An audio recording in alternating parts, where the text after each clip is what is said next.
jovens paduanos, muito bem-vindos para mais um vídeo. Para quem não me conhece, eu sou Wagner Bellacosa, serei o instrutor de vocês em nossa pequena formação Introdução ao JCL. O nosso canal orgulhosamente representa uma série de cursos com roadmap do mainframe, onde estou passando aqui pequenos vídeos de até no máximo 1 hora, com diversos conhecimentos introdutórios para a carreira da alta plataforma codificador em mainframe. Nos vídeos anteriores nós tivemos lá o curso do ZOS, o curso do TSO, o curso do SPF, o curso do SDF, o curso do GS2, o curso de COBOL.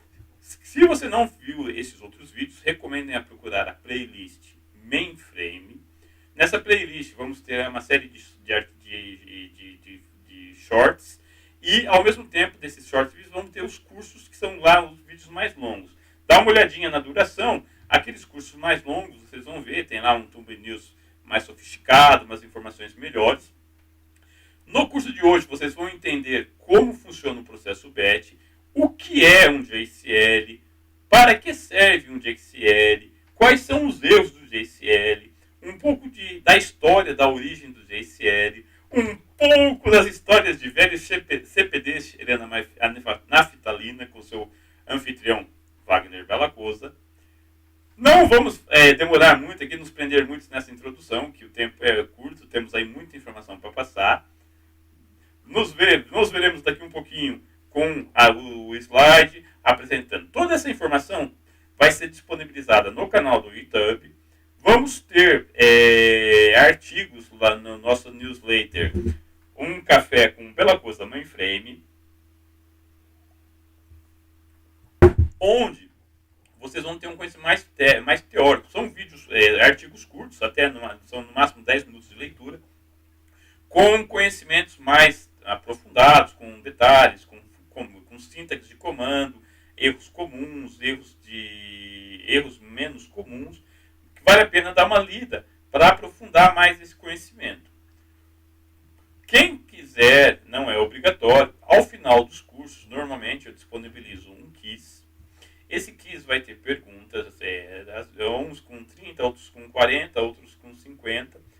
Respondendo com sucesso esse quiz, vocês ganharão um certificado gratuito que será enviado para o e-mail em que vocês informarem. Dito isso, bora para a aula. Muito obrigado e até daqui a pouco. Introdução ao JCL, o coração do mainframe, processamento BET. Quem nos acompanha em nosso canal já deve ter participado do OS, TSO, do ITF, COBOL, do curso do STF e do curso do Dataset, complementando esse ciclo nessa roadmap de conhecimento da alta plataforma, em que o jovem paduan está conhecendo a state mainframe e aprendendo mais sobre o mainframe, a sua codificação, a maneira de trabalhar, que muda de quem está acostumado a trabalhar com Linux ou quem está acostumado a trabalhar com Windows. No curso de hoje, nós vamos conhecer uma linguagem de programação interpretada que trabalha justamente com GS2 para executar programas dentro do mainframe. Esse tem um curso básico, vamos ver no próximo slide. Normalmente, quem viu COBOL sabe que o COBOL ele é uma linguagem de terceira geração, em linguagem natural, com verbos em inglês e outras palavras em inglês, que vão gerar um programa. Esse programa ele vai ter que ser compilado. Nessa compilação, o código COBOL e mais os seus acessórios, lá do ExecDB, DB2 e outras coisinhas que colocam no programa, vão gerar um arquivo em assembly. Esse arquivo em assembly ele vai sofrer um processo de repetição e vai gerar um executável que será gravado ali na rua de lib. Esse arquivo executável ele fica inativo dentro do sistema operacional, aguardando a sua chamada para a execução. E essa chamada para a execução é feita através do JCL. O JCL vai ser metido lá no TSOL e vai entrar no TES. Teremos um curso mais para frente no TES 2, mas resumidamente o TES 2 vai ter 3 filas. Na primeira fila ele vai receber lá o job, que é a tarefa para fazer validação. A segunda fila vai para a CPU e a terceira fila vai para o STF. Nesse gráfico aqui, nós temos um programa. Ele vai ser colocado dentro do STL, dentro do entra lá na primeira fila do teste, o teste vai dar o ok, perfeito, o datasets por alocado, o programa aqui, não há nenhum erro. Entra na segunda fila de acordo com a prioridade, vai para a CPU. Na CPU ele vai processar, vai receber lá os arquivinhos de entrada, esses arquivinhos de entrada vão processar, vai gerar um arquivo de saída, vai para a terceira fila que vai estar lá no esperando para ir para a infraestrutura ou ser deletado após o tempo. Esse é o básico. O JCL, então, tem um papel muito importante. Vai lá alocar os recursos periféricos associados, associados para essa execução. Agora nós vamos ver um pouquinho de história. Eu vou mostrar para vocês a evolução na linha do tempo. O JCL não é uma linguagem fácil de trabalhar, tem lá os perrengues. Né? É assim, como na informática, tudo na vida. O manual, ler lá, tirar dúvida com os colegas e conseguir avançar nesse processo. Numa linha temporal, nós vamos dizer que antes do JCL, os cartões perfurados eram colocados na máquina, essa máquina lia, enviava lá para a CPU. Dentro da CPU processava, gerava lá um outro relatório, então tinha que ter aquele trabalho de codificar o cartão perfurado, arrumar direitinho. Esses detalhes da época lá da 1900 de ventania, cheirando na Citalina, mantiveram-se no JCL, então muitas coisas dentro do JCL fazem referência à época do cartão perfurado. Por isso que a nossa linha do JCL vai ter 102 bytes. Ele é posicional, cada comando está na sua posição direitinho para não dar erro. Ele precisa de barra para começar, mas mais para frente eu entro nessa necessidade técnica, enquanto vamos ver toda a história. Até 64 eram feitas de duas maneiras, haviam outros como enviar processos para era manual, dava muito erro, havia problema de cartão fechado, havia uma série de perrengues, assim, precisava padronizar e criar alguma coisa que facilitasse a vida. Como eu disse, em 1964 foi o ano da virada, porque a IBM lançou nesse ano o IBM 360. Foi a primeira grande família de computadores mainframe com arquitetura padronizada. Antes disso, o mainframe era de forte costura, um ateliê da alta costura, comprava o seu equipamento de acordo com a sua necessidade e carteira, e eles montavam ali para você e precisava atender dentro desse equipamento. Quando mudava de computador, um grande problema é que tinha que fazer tudo com o 360. Em 1976, foi criado um novo sistema operacional, o OS 360. E junto com ele veio a primeira versão do JCL, como nossos irmãos da língua inglesa. Para nós brasileiros aqui é JCL mesmo. Veio então o OS 360 JCL para interpretar, montar a execução desses programas para execução. Com a crise de software, com a melhoria dos equipamentos, houve lá umas evoluções do JCL. Então, nos anos 70 e 80 do século passado, surgiu lá o MDS, né, teve algumas melhorias, algumas facilidades, algumas coisas que eram feitas, calculadas manualmente a partir dessas alterações. O sistema já calculava, já não precisava mais ser informado pelo operador. Melhorou bastante isso. Quem quiser saber mais histórias,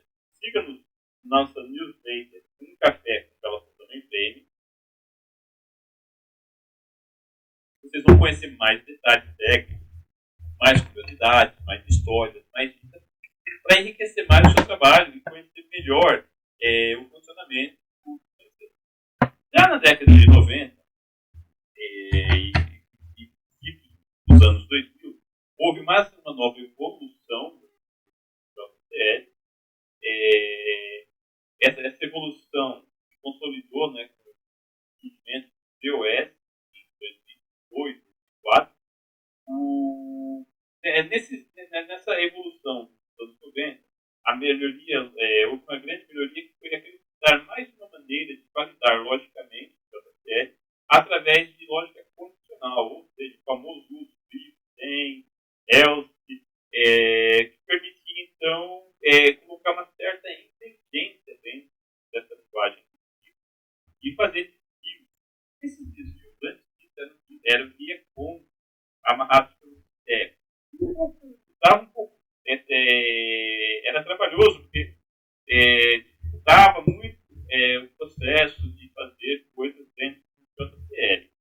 O IFTEM melhorou um pouquinho, tornando mais amigável. Uma pergunta muito comum que eu recebo dos meus alunos na pós-graduação é aquela: existe algum criador do JCL? Os alunos estão acostumados, né? Que nós tivemos lá a irmã Keller com o Base, a Grace Hopper com o Fomatic, tivemos lá o Code com SQL e posteriormente o CP2. Porém, infelizmente, o JCL não teve um criador. Foi uma equipe, né? A equipe que estava trabalhando no S60. O mais próximo do criador, do pai do JCL, foi Fred Cook. E quem foi Fred Cook? Ele foi o gerente da equipe, né? Ele foi, aqui no Brasil dizemos gerente, lá nos Estados Unidos, mas foi o diretor, né? Que coordenou todas as equipes da criação operacional US360, entre eles, dentro havia lá os jogos controlantes, e por isso ele foi associado como pai. Uma curiosidade, Bruno escreveu um livro, né, de Calmen On, em que ele fala os perrengues, né, que ele teve para gerir todo o projeto. Foi um projeto Hercules, não me fala melhor, foram mais de 1.000 programadores, com participação de pessoas da Inglaterra, Estados Unidos, Alemanha, França. Foi assim uma força-tarefa multinacional, funcionários da IBM, e um longo trabalho, né, para poder fazer milhares de linhas de código. Porém, no seu livro, ele foi um detrator do JCL. Ele chamou lá o JCL de uma linguagem poderosa, mas incrivelmente difícil de dominar. Assim, bem curioso, né? Como se fosse um cavalo puro sangue, indomável, e que você tem que montar naquele cavalo e sair galopando. Mas foi o criador e detrator. Ele tem uma certa lógica.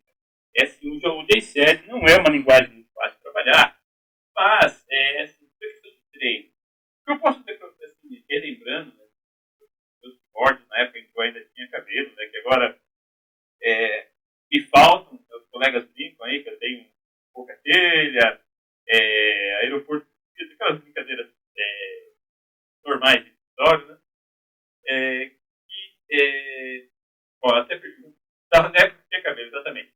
Eu tive muita sorte de trabalhar no banco real, e nós tivemos lá uma equipe de treinamento fabulosa, treinamos bastante, e eu não tive muita dificuldade em programar, fazer o JCL, né, para homologações. Mas a gente treinou bastante. Uma característica importante que eu guardo com carinho dessa época é que, assim, todo novato, eles davam para documentar esse JCL através de programas. Então, as primeiras tarefas que a gente fazia quando entrava numa equipe era pegar o JCL dela, ler e ir desenhando. E ao desenhar isso tudo, você entendia o que o JCL estava fazendo, qual era o step que ele estava passando, o que ajudava, né, assim, a processar isso e conhecer as técnicas. Quando eu ia lá, quando eu já tinha passado por esse tempo, ia buscar a JCL,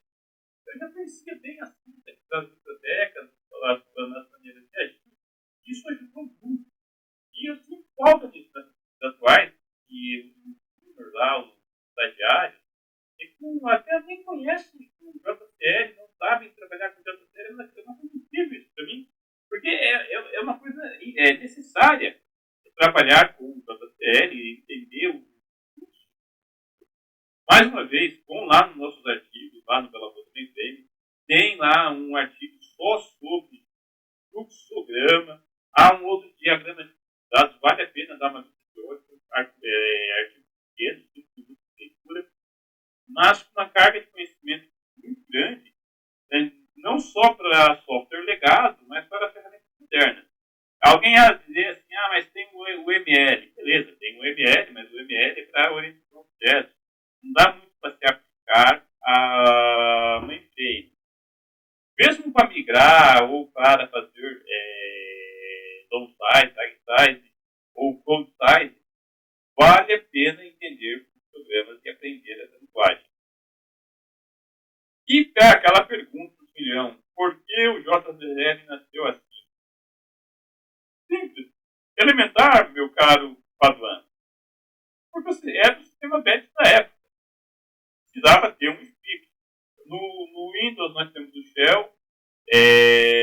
No Windows temos lá o altexec.bat e outros arquivos.bat. Hoje você quase já não se usa mais dentro do Windows, mas se você vasculhar lá as bibliotecas, com certeza você vai encontrar alguma extensão .bat da vida. O JCL veio por ordem num sistema onde mudavam centenas de jobs por dia, em que era uma desorganização, despadronização cheia de erros humanos. E acredite em mim, a camada humana coloca muito erro no processo. Com a criação do JCL, isso foi automatizado.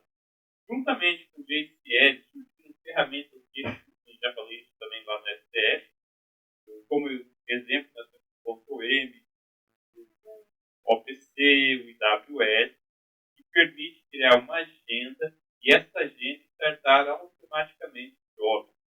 O job, como conhecimento, nós temos assim a questão do job diário, do job semanal, do job quinzenal, mensal, trimestral, semestral, anual. Eles deram essas informações de acordo com as necessidades. Algumas são governamentais, outras são de ações, outras são dos sistemas das regras de negócio. Conheço direitinho as nomenclaturas que tem. E além disso, há o jogo eventual que roda sob demanda ali do usuário final. Outra coisa que o JCL veio normalizar foi a necessidade de alocar recursos. Esses alocar recursos, esses recursos podem ser hardware, podem ser, no caso, texturas, discos, cartas. Precisava ter algum parâmetro, alguma maneira de informar isso para a execução. O JCL veio ajudar nesse ponto, essa associação aos periféricos e comunicação via SNA com outras cidades lá do sistema. O HackF, o grande xerife, também entramos no nosso canal, também garante o acesso correto, com permissões por equipe, permissões por sistemas, permissões por usuário. O JCL vai garantir uma sequência de execução e, em caso de AVEM, vai permitir o restart para dar continuidade aos trabalhos. Uma detração, mas não deixa de ser uma realidade, o JCL foi criado para ser funcional e não amigável. As pessoas hoje estão muito acostumadas a sentarem no colinho, terem tudo faz feito lá pela máquina, só tem que cruzar os braços e não fazer mais nada. Naquela época, não. Tinha que tocar bem o teclado. Então, não era amigável. Nada amigável. Dava um trabalhão danado. Mas faz parte do processo. Não podemos dizer assim, não reclamem. É aquilo que acontece. E permaneceu até hoje. Veio aí, saiu lá o MPS, entrou o DOS, mas continua assim. Ossos do ofício, né?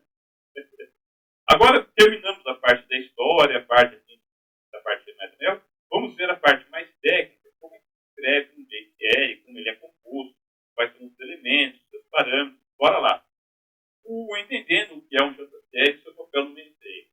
O conceito-chave que você tem que guardar é que JTL quer dizer Job Control Language. É uma linguagem de tipo quarta geração. Ele é usado, ele não é compilado, tá? É executável. Vai depender do uso de uma outra ferramenta, que é o JS2, para ser executado. Ele é usado para rodar JobVet, OS. Ele vai controlar programas, datasets, recursos alocados, recursos aonde estão lá os periféricos e as etapas desse processo. Como é uma linguagem legada da época do cartão perfurado, ele vai começar com barra, barra. O nome do job, o nome do step tem que ser até o byte. Ele não pode passar mais de 72. Cada linha de comando deve ter no máximo 72 bytes. Para continuar na linha seguinte, eu vou usar a vírgula, vou fazer um barra, barra e dar um espaço de 10 bytes para começar meu código novamente. Ele tem somente 3 estruturas, nós vamos ver no próximo slide.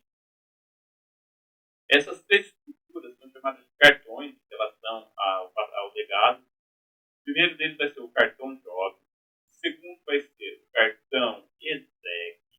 O terceiro vai ser o cartão desist. Cada uma dessas cartões vão ter nome. Esses nomes devem ser únicos no exec.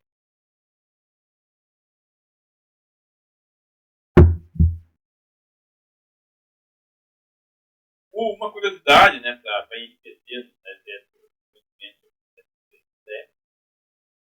o que eu estou falando um JCL, um job. Esse job ele pode ter um JCL. Quando ele tem mais de um JCL, ele vai se chamar proc. Essa proc ela vai ser composta por vários jobs. JCL, ele vai ter uma proc vai ter de um job até 100 jobs. Ele vai ter lá um código que vai ser substituído pelo valor das variáveis. Por isso, a proc para armazenar, para reciclar código. Em vez de eu ter que criar lá N vezes JCL iguais, eu faço um JCL parametrizado, coloco ele dentro de uma proc, e nessa proc eu só vou mudando as variáveis lá que eu quero. Com isso, eu vou ganhar produtividade e vou evitar erro humano.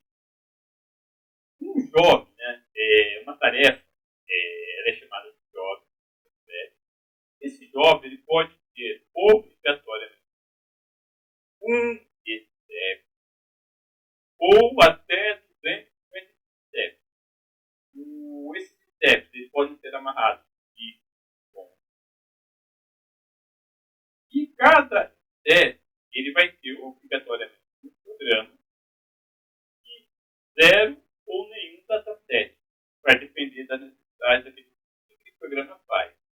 Como curiosidade adicional, eu vou falar de um programa que é o IEF-BR14. Normalmente, programas começados por IEF são programas do sistema, e esses programas do sistema, no caso do IEF-BR14, o programinha não faz nada. Ele não tem nenhum código dentro dele. A única razão de ser dele é gerar uma instrução de retorno BR14 do assembly. A curiosidade disso aí é que para que ele serve? Ele serve para dar informação ao JS2 para criar arquivos vazios. Só isso. Normalmente usado em teste ou para alocar um arquivo lá para o usuário. Então é um programa de aplicativo. Neste caso de programa de aplicativo, vamos ter 3 situações. Ou o programa é um aplicativo da IBM, então eu não vou formar nem o Job Lib, nem a Step. E o que é isso, professor? Quando nós programa, ele não vai lá para a LoadLib. Essa LoadLib é um dataset particionado. Vai dar tudo por código. Se eu coloco ele no JobLib, todos os steps vão ficar nessa biblioteca do programa. Se eu coloco um step livre, ele vai naquele step procurar o programa e executar o programa só daquela step livre. Por isso, o job ele pode apontar tanto uma job livre como um step livre. Vai depender da sua necessidade e de onde está o seu programa executável para ser utilizado nesse processamento. Desmontando a estrutura da série real. Como eu falei, né, ele vai ter três cartões. O cartão job vai ter o início do job, vai ter os parâmetros de configuração da máquina. O cartão exec, ele vai ter o programa, o seu parâmetro e a condição de tiver. O cartão DD, ele vai definir o dataset, vai definir a unidade, vai definir os parâmetros de gravação. Como parâmetro de um DD, por exemplo, podemos dizer o kit for um kit igual a share, quer dizer que ele é livre. Se for um kit igual a new, KTLG e delete, quer dizer que é um arquivo temporário e ele vai ser deletado caso de erro. Aí ficar acumulando um monte de informação no catálogo. E quando eu quero fazer teste, eu vou usar o done. Aqui, nós vamos reforçar mais um conhecimento que é o seguinte. No nosso carreira de mainframe, nós vamos ter três ambientes de trabalho. O primeiro vai ser o ambiente de desenvolvimento. Esse ambiente de desenvolvimento, ele vai ter total acesso aos nossos programadores, pacificadores de teclado. Esse ambiente, eu consigo, então, trabalhar para criar, testar, validar, fechar o pacote e passar para o ambiente via Change, Hub, Endeavor, as ferramentas de controle de versões diferentes, até ferramentas proprietárias, por exemplo, a Prudente. Algumas empresas não compraram essas ferramentas e elas criaram elas próprias. É uma ferramenta comum, você vai gravar o som e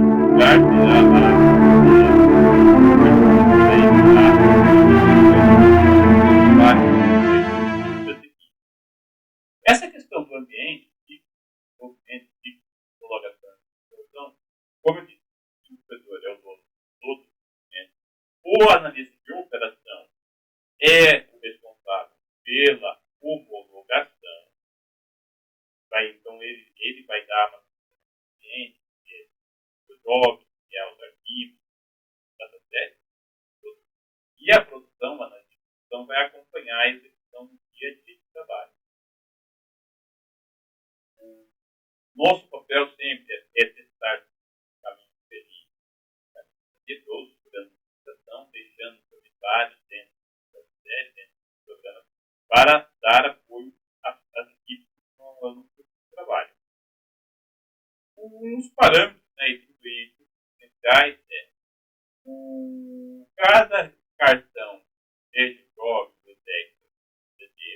ele tem parâmetros de configurações. Caso não informarmos nenhum desses parâmetros, ele vai pegar aquilo que está associado ao perfil. Quando dá o IPL, vai ter lá uma parte de configurações. Essas configurações têm os parâmetros gerais. Caso eu queira alguma coisa diferente, eu vou lá e mudo manualmente. O parâmetro class quer dizer a prioridade de execução. Vai lá do A até o H e vai ser assim. Alguns ambientes pode ter mais, alguns ambientes pode ter menos.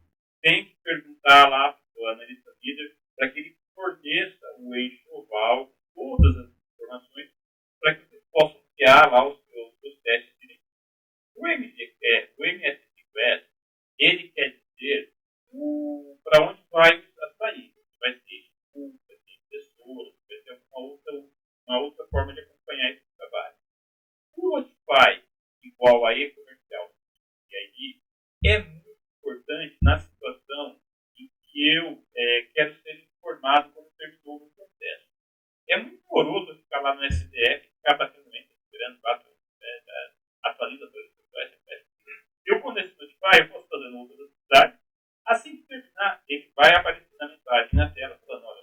tal, concluído com sucesso, mas zero, ou com a bem. Essa questão do max zero, que é o return. Importante lembrar, nosso processo é return igual a zero. Caso de alguma coisa que deu erro, a gente analisar lá a execução do STF e ver. Relembrando, eu tenho curso do DOS, tenho curso do IPF, do STF, para as duas, para que vocês entendam o funcionamento de uma maneira geral, para poder trabalhar. Quem não fez, vai fazer, tem os kits, tem os certificados, gratuito. Está lá no YouTube. Acompanhe, pessoal. Alguma dúvida? Ou posso continuar? Maravilha? O cartão, o próximo cartão, né, o cartão ESEC, ele vai ser o onde você tem o seu programa executado. Vai ter como parâmetro BGM igual o nome do programa, o REGIO, a quantidade de memória para aquele ESEC, onde ele vai ter a regra igual, maior ou menor, de execução, é uma narração do passo que ele processo. O PARM é quando eu vou passar informações para executar o meu programa. Uma curiosidade, eu posso passar parâmetros dentro do cartão ESEC ou passar parâmetros dentro do cartão CD. Cada maneira vai ter sua maneira de ser tratado dentro do programa COBOL. O PARM, eu vou estar passando uma área de memória, o meu programa vai fazer uma case, vai ter essa área de memória e processar. Quando eu uso o cartão DD, esse parâmetro vai ser enviado via ACEP e cada linha dessa minha vai ser um ACEP. Então, se eu tiver 5 linhas, são 5 ACEPs do meu programa. Tenha atenção, certo? No curso de programação COBOL intermédio, nós vamos um pouco mais longe, eu mostro para vocês, e fica mais fácil entender esse tempo. Saibam que são maneiras que eu posso passar parâmetros de um lado para outro, conversar, né, do meu programa com o sistema operacional que é GS2. Mais tudo. Comentários é o / asterisco. No meu cartão DD, quando eu for usar, eu falei,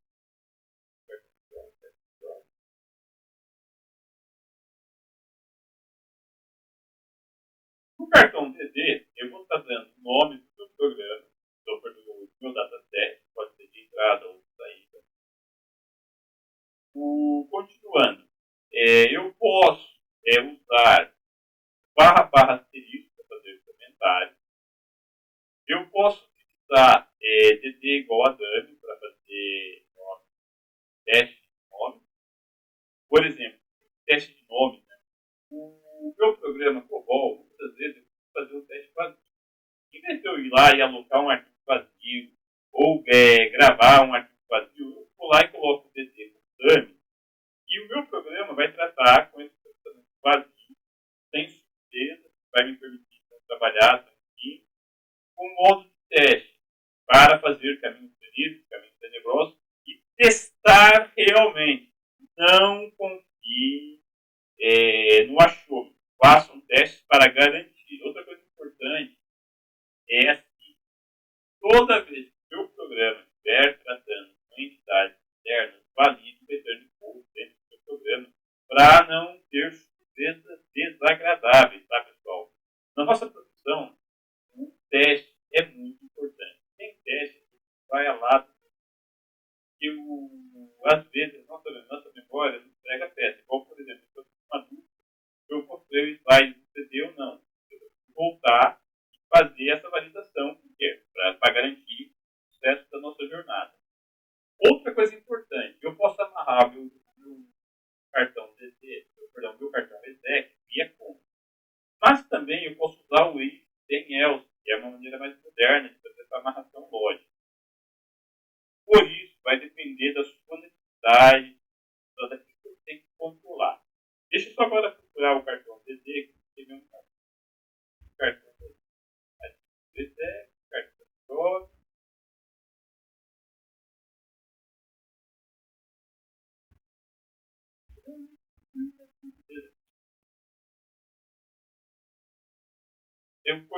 Não, tá aqui, ó. Essa partezinha aqui, cartão de Deus, eu falei já.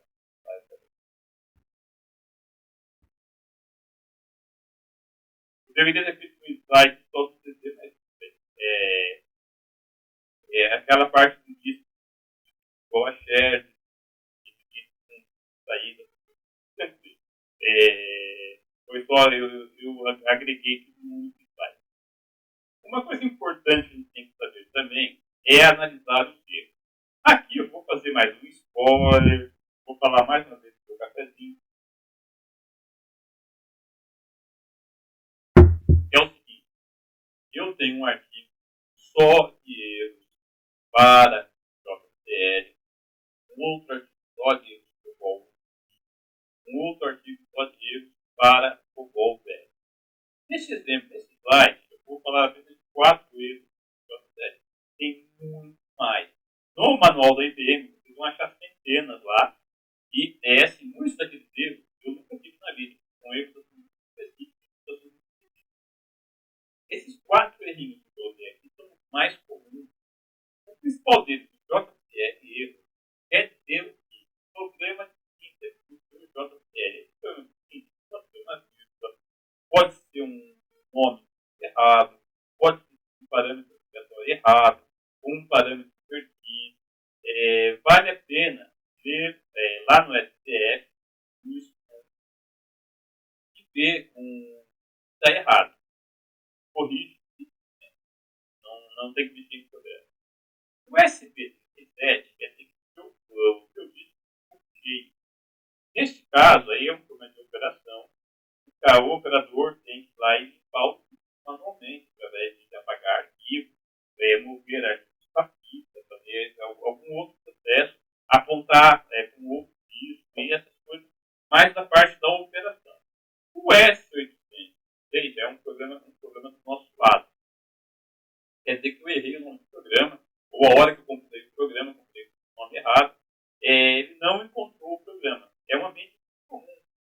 Nos meus alunos, é o erro mais, no começo, é o mais comum que tem. O SOC 4 é acesso fácil à memória. Ou a minha tabela inventariada, ou apontei o errado. Tem que aí olhar o código do programa. Corrigir, corrigir, computar e retentar. Encontrar erros aqui não é um trabalho muito. Ele vai apontar o erro, vai ter o dano, olhar e acompanhar esses erros para melhorar o trabalho de vocês. Mas sempre recomendo, já bati nessa tecla uma vez, já batuquei esse teclado uma vez, temos que ter atenção a testar.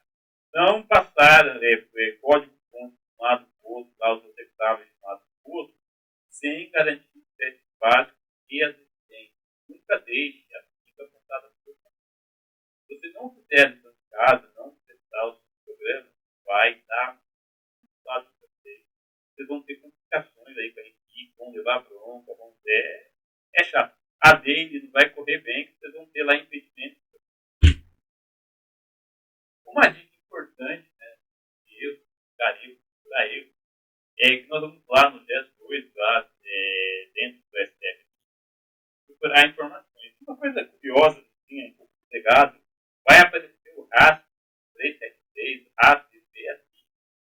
Esse RASP aí, quer dizer que é RISC, é o primeiro processador lá de conversação entre a CPU2 e o GES 2. Então, o ASP é o pai do GES 2. Como homenagem ao ASP, essas mensagens ficaram para um carinho, né, a esse programa pioneiro na computação. Usando o STF, para quem não teve o STF, vai ter uma pequena pérola para você trabalhar melhor. O ST vai me dar o estado do job. Vou lá fazer o código do meu programa. Meu job terminou com retorno de fogo 0, lá o max 0, ou deu algum erro.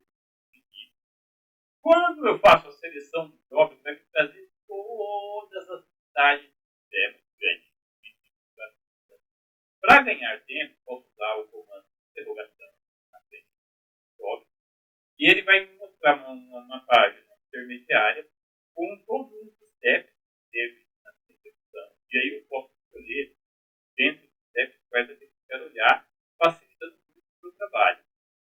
Um comando que eu não passei no curso básico de STF, ele vai estar presente no diário, é o XDC. Ele vai exportar a saída do job para um dataset meu e manter, tornar perene essa informação. Porque tempo por tempo, lá o operador, ou de uma maneira automática, limpa e eu perco lá o meu job. Então é importante você fazer isso para garantir que você não perder a informação. Estamos chegando ao final do nosso. Eu espero ter ajudado vocês. Qualquer falha que vocês encontrarem aqui, por favor, deixem nos comentários.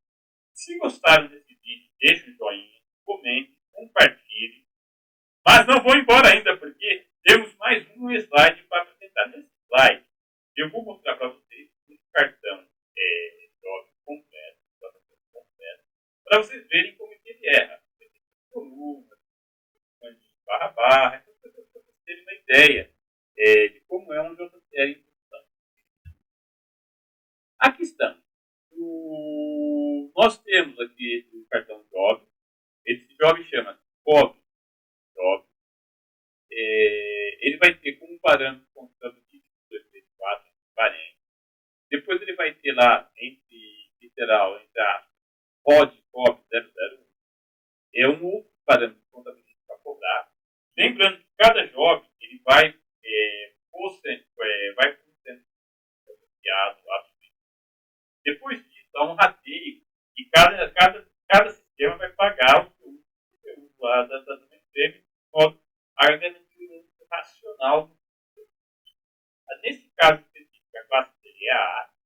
Ele vai ter fila A, vai ter o preço da fila, vai ter de acordo com a prioridade de dados no seu ambiente. Meu MST classe vai ser H, vai ficar parado para a o Notify vai ser igual e comercial cita aí para me avisar o usuário. O Online vai ser 50 minutos, é muito certo. Tá, o time vai ser e garanto que vocês um tempo de máquina é muita coisa. Caso vocês tenham um programa rodando muito tempo na máquina, provavelmente alguma coisa está errada. Pode ser um arquivo que está ali em loop, gravando muita informação. Se o programa não estiver em execução, quer dizer que tem algum recurso preso, aí tem que olhar quem está baixando o arquivo. Mas não é normal um job ficar muito tempo preso na máquina. Tá? Tem aí qualquer coisa errada. Ou é um recurso preso, ou é loop. Tem que olhar para ver direitinho. O próximo comando é o //, que é um comentário. O meu primeiro step chama step 01. Ele vai ser um cartão exec. O meu programa vai ser um programa COBOL 01 e vai receber um parâmetro sem OK. Neste caso específico, ele vai ter o meu programa COBOL 01 vai estar na step associada, vai ser o dataset aplique.carga.load na característica share. Esse dataset vai ser um dataset particionado, vai ter lá N executáveis, sem formato, e vão ser carregados da memória, do disco para a memória, da memória para o CPU para ser executado. Ele vai ter dois cartões DD, que é um DD de entrada, vai ser o bin, ARC, DSL vai ser igual a empresa.entrada, ele vai ter um cartão DD de saída, que é o Alt DD. DSL vai ser igual a empresa.saída.DD mais. É uma característica do cartão de geração DDG que permite gravar saídas para um arquivo sequencial, de gerações. Você vai ter geração 1, 2, 3. No dataset, essa questão do DDG. Ele vai ser new category delete, ou seja, vai criar o arquivo, vai catalogar a bem e vai deletar a cidade errada. Depois disso, ele vai ter um space igual sim, e aí vai ter 5, quer dizer o quê? Ele vai alocar continuamente. Caso encha, ele vai procurar mais 5, alocando 3